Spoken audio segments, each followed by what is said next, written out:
Ahojte, volám sa Filip a študujem prvý ročník agropodnikania na Strednej odbornej škole obchodu a služieb v Sobranciach. Priznám sa, že keď som sem išiel, nevedel som, čo od toho čakať.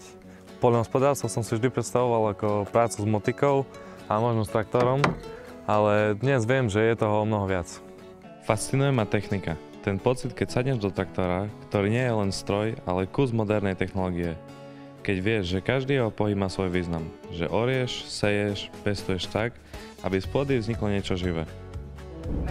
A tu sa učíme tomu rozumieť, strojom aj prírode.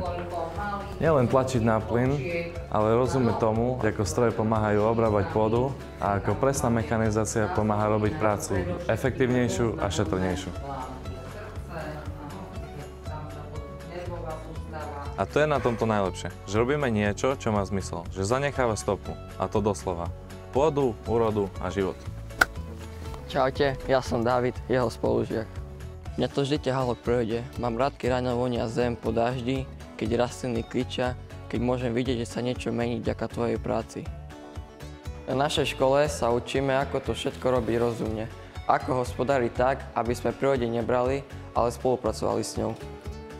Pestujeme, učíme sa o podnikaní, o pôde, o zvieratách, ako spracovať to, čo sme vyrobili, aj o tom, ako plánovať.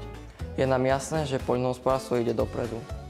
Keď ideme na exkurziu a vidíme nové veci, drony, moderné farmy, nové stroje, uvedomí si, že to už dávno nie je len o fyzickej práci na poli. Je to budúcnosť.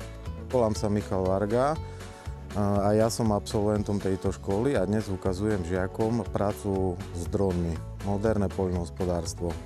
Od motiky k dronu. To nie je len názov, ale príbeh našej školy.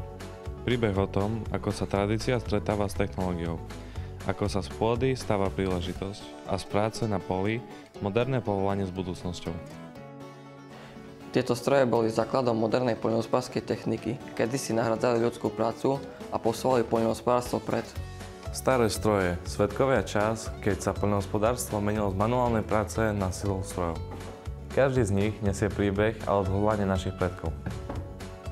Toto sú predchodcovia dnešnej techniky. Stroje, ktoré otvorili cestu modernému poľnohospodárstvu. A ja som rád, že môžem byť súčasťou, lebo tu nejde len o techniku, ale o vzťah k zemi, o rešpekt, o hrdosť. A keď sa ťa niekto spýta, čo študuješ, môžeš hrdo povedať agropodnikanie, lebo na budúcnosti sa pracuje práve tu.